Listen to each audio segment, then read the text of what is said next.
ناظرین کرام، اسلامی تاریخ کے صفحات میں ایک ایسے نبی کا ذکر ملتا ہے جن کی زندگی علم اور حکمت کی مشعل سے روشن تھی، جنہیں اللہ نے صرف قوم کی رہنمائی کے لیے نہیں بھیجا بلکہ انسانیت کے ذہن اور ہاتھوں کو وہ ہنر سکھانے کے لیے بھی بھیجا جس سے تہذیب آگے بڑھتی ہے۔ یہ داستان ہے حضرت ادریس علیہ السلام کی، وہ نبی جنہوں نے قلم کو لفظ عطا کیا اور سلائی کو لباس میں تبدیل کیا، جن کے بارے میں قرآن نے فرمایا وہ صدیق تھے، نبی تھے اور ہم نے انہیں بلند مقام پر اٹھایا۔ ناظرین، آج ہم اس ویڈیو میں ایک ایسے نبی کی زندگی کے پہلو کھولنے جا رہے ہیں جو اسرار سے بھری ہوئی ہے، کیونکہ ادریس علیہ السلام کا سفر زمین سے شروع ہو کر آسمانوں تک پہنچتا ہے۔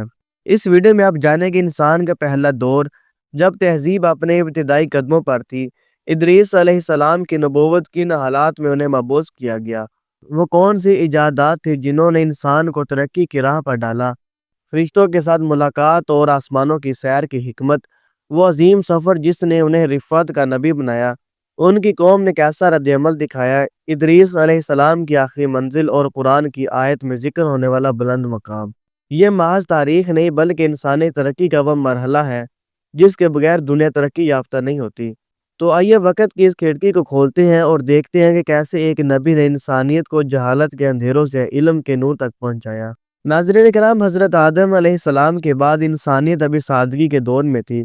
زمین پر بستیاں بننا شروع ہوئی، لیکن نہ لکھنے کا شعور تھا، نہ پوشیدہ ذہانت کو ظاہر کرنے والا کوئی ذریعہ۔ زندگی کے معاملات فطرت پر چھوڑ دیے گئے تھے، جو اگتا تھا وہ کھا لیا جاتا، جو تن پر ڈالا جاتا وہ لباس کہلاتا، آلات اور ہنر کا وجود نہ ہونے کے برابر تھا۔ اسی ابتدائی دور میں ایک عظیم روح زمین پر آئی جو اپنے ساتھ علم کا خزانہ لائی۔ یہ تھے حضرت ادریس علیہ السلام، جنہوں نے انسان کی سوچ کو پہلی بار حقیقتاً اس کے مقصد سے جوڑا۔ قرآن انہیں صدیق کہہ کر مخاطب کرتا ہے، یعنی سچائی کے وہ پیکر جن کے ہر لفظ میں یقین کی روشنی جھلکتی تھی۔ وہ نہ صرف سچ بولتے تھے بلکہ سچائی کو زندگی میں نافذ کر کے دکھاتے تھے۔ ناظرین، اگر آدم علیہ السلام کے دور کو ابتدا کہے تو ادریس علیہ السلام کا دور انسانیت کی پہلی ترقی ہے۔ انسانیت نے بھی تہذیب کی پہلی سانسیں لینا شروع کی تھی۔ حضرت آدم علیہ السلام کی اولاد پھیل رہی تھی، بستیاں آباد ہو چکی تھی اور لوگ کھیتی باڑی، تجارت اور معاشرتی نظام سے آشنا ہونے لگے تھے۔ لیکن وقت گزرتا گیا تو دلوں کی پاکیزگی کم ہونے لگی۔ دنیا کی محبت اور خواہش نفس نے خاموشی سے جگہ بنانی شروع کر دی۔ شیطان نے انسانوں کی کمزوریوں کو خوب پہچان لیا تھا، وہ اب کھل کر حسد، لالچ اور غرور کے بیج بو رہا تھا۔ اسی بدلتے منظر میں ایک نورانی آواز گونجی، اللہ کے برگزیدہ نبی کی آواز، حضرت ادریس علیہ السلام۔ وہ پہلی قوم کے معلم تھے جنہوں نے انہیں بتایا کہ ہدایت صرف ایک خدا کی اطاعت میں ہے۔ انہوں نے لوگوں کو توحید، عدل اور سچائی کا پیغام دیا۔ حضرت ادریس علیہ السلام کی تعلیمات انسانیت کی پہلی درسگاہ ہیں۔ آپ نے انسانی تاریخ کے نئے باب کھولے، لکھنا سکھایا، قلم پہلی بار ہاتھ میں آیا، ریاضی کی بنیادیں رکھی، ستاروں کا علم متعارف کرایا، درزی کا فن، لباس کی سلائی، معاشرتی نظام، قوانین، زندگی کی بنیادیں۔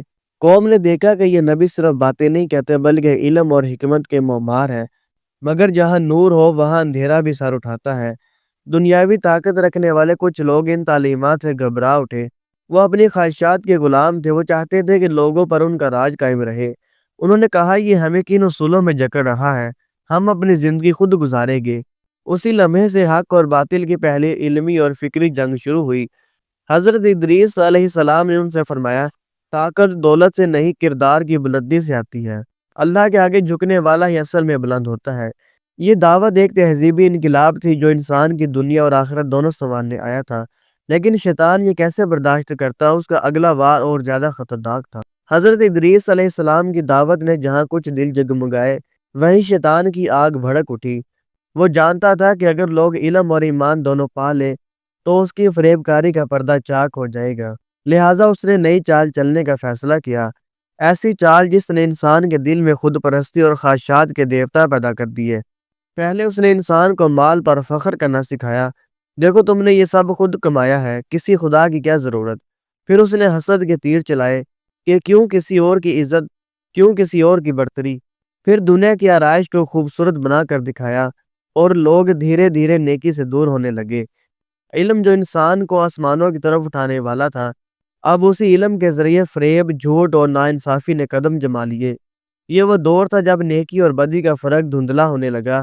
کچھ لوگ اب بھی ادریس علیہ السلام کے ساتھ کھڑے تھے، صاف دل، سچے، عاجز اور اللہ کے فرما بردار۔ لیکن بہت سے لوگ خواہش کے غلام بن گئے۔ انہوں نے کہا ہمیں ایسی زندگی چاہیے جس میں کوئی روک ٹوک نہ ہو، جو دل کرے وہی کرے۔ حضرت ادریس علیہ السلام نے انہیں کو مخاطب کر کے فرمایا، خواہش کے پیچھے چلنے والے کبھی منزل تک نہیں پہنچتے، وہ راستے میں ہی بھٹک جاتے ہیں۔ ہدایت خدا کے حکم میں ہے، نہ کہ نفس کے کہنے میں۔ لیکن بدقسمتی سے حق کی یہ صدا ہر کان تک نہ پہنچی۔ شیطان کی مسکراہٹ بڑھ گئی، کیونکہ اس نے انسان کے دل میں نافرمانی کی پہلی چنگاری جلا دی تھی۔ جب نافرمانی کی آندھی تیز ہوتی گئی اور باطل کے لشکر بڑھنے لگے، تو حضرت ادریس علیہ السلام نے دیکھا کہ اب ان لوگوں کے دل لوہے کی طرح سخت ہو چکے ہیں۔ پکارنے والے تھک گئے اور سننے والے بہرے ہو گئے۔ انہوں نے اہل ایمان کو جمع کیا اور فرمایا، یہ اللہ کی زمین ہے، ہم جہاں جائیں گے ہماری عبادت اور آزادی ہمارے ساتھ ہوگی۔ چلو ایسی سرزمین کی طرف جہاں ایمان کو سانس لینے کی جگہ ملے۔ یہ ہجرتی حق پر قائم رہنے والوں کی بے بسی کی نہیں، بلکہ ایک نئی بنیاد رکھنے کا فیصلہ تھا۔ وہ ایک بھرپور کارروائی کی صورت میں آگے بڑھے۔ ماؤں کی آغوش میں بچے، بوڑھوں کے سروں پر امید اور جوانوں کے سینوں میں ایمان کی آگ۔ راستہ کٹھن تھا، پہاڑ، وادیاں، دریا، ہر قدم آزمائش تھی، مگر جب نیت خالص ہو تو راستے خود فرما بردار ہو جاتے ہیں۔ اللہ تبارک و تعالیٰ کی مدد ان کے ہم سفر رہی، بارش وقت پر اتری، کھجوریں راستے میں ملتی رہی، اور دشمنوں کی آنکھیں پردہ غیب نے بے بس کر دی۔ آخر کار وہ ایک ایسی جگہ پہنچے جہاں لوگوں نے انہیں خوش آمدید کہا، ان کے علم کو سلام کیا اور ان کی دعوت کو دل سے قبول کیا۔ وہاں حضرت ادریس علیہ السلام نے ایمان کے چراغ روشن کیے، عدل کی بنیاد رکھی، علم کا مرکز قائم کیا اور انسانی معاشرت میں اخلاق کا قانون نافذ کیا۔ یہ وہ لمحہ تھا جب سچائی نے دوبارہ سانس لے لی، ایمان والوں نے سر اٹھا کر جینا سیکھ لیا، اور شیطان ایک بار پھر اپنی ناکامی پر جل اٹھا۔ اس نئی سرزمین میں حضرت ادریس علیہ السلام نے صرف رہائش نہیں اختیار کی، بلکہ انسانی تاریخ کا ایک نیا دور شروع کیا، ایسا دور جس کی بنیاد علم، عدل اور کردار پر رکھی گئی۔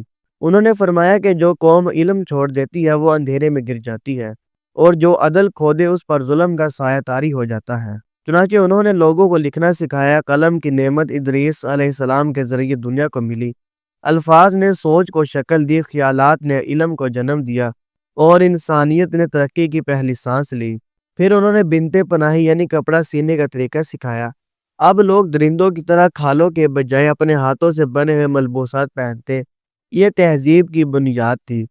حضرت ادریس علیہ السلام بہترین حکمران بھی تھے۔ محکمہ عدل قائم کیا، ظالم کو پکڑا، مظلوم کی داد رسی کی، اور فرمایا عدل کے بغیر طاقت فساد ہے، اور انصاف کے بغیر طاقتور صرف ظالم کہلاتا ہے۔ ان کی تعلیمات نے انسان کو حیا، امانت، وفا اور حق گوئی کی راہ دکھائی۔ لوگ اپنے معاملات میں دیانت دار ہونے لگے، خاندان مضبوط ہونے لگے، اور دلوں میں اللہ کا خوف تازہ ہو گیا۔ یہ وہ زمانہ تھا جب آسمان زمین پر خوش تھا، فرشتے ان کے اعمال لکھنے پر فخر کرتے، اور اہل ایمان کے گھر رحمت کا گہوارہ بن جاتے۔ حضرت ادریس علیہ السلام رات کو عبادت کرتے، دن میں عدالت اور تعلیم کے لیے کھڑے رہتے۔ ان کی زندگی کا ہر لمحہ یہ بتا رہا تھا، نہ علم رکنے دو، نہ عدل جھکنے دو، تب ہی انسان رب کے قریب ہوتا ہے۔ ادریس علیہ السلام کی زندگی ہمیں دکھاتی ہے کہ علم، تقوی اور صبر کی روشنی انسان کو کتنی بلندیوں تک لے جاتی ہے۔ وہ نہ صرف زمین پر انسانوں کے لیے بے مثال بنے، بلکہ اللہ کے نزدیک بلند مقام پر پہنچ کر فرشتوں کے درمیان بھی اپنے مقام و مرتبہ ثابت کیا۔ ان کی عبادت، ان کا علم اور ان کی اخلاقی بلندی، یہ سب انسانیت کے لیے مشعل راہ ہے۔ دنیا میں جہاں خواہشات اور غرور نے دلوں کو اندھیروں میں دھکیل دیا، وہاں ادریس علیہ السلام نے روشنی کی کرن دکھائی۔ ان کے الفاظ، ان کے اعمال اور ان کا صبر آج بھی ہر مومن کے دل کو روشن کر دیتا ہے۔ فرشتے ان کے اعمال کے تحریری اور روحانی ریکارڈ میں شریک ہوئے۔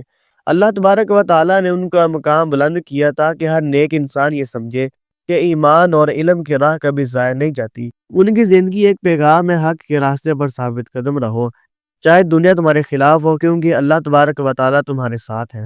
یہ وہ سبق ہے جو ہم سب کے لیے لازمی ہے۔ جب انسان اپنے رب کے فرما بردار ہو، جب علم اور تقوی کو اپنے ہتھیار بنائے، تو کوئی طاقت اسے زمین پر کبھی نیچا نہیں کر سکتی۔ ناظرین کرام، یہ داستان ختم نہیں ہوتی بلکہ شروع ہے، ہمارے دلوں میں روشنی کے لیے، علم اور ایمان کے لیے، اور زندگی کو حقیقت کے مطابق جینے کے لیے۔ اگر آپ بھی ایسی ہی ایمان اور حکمت کی روشنی چاہتے ہیں تو ابھی سبسکرائب کریں اور ہر ویڈیو میں اپنے روح کو روشن کریں۔ والسلام۔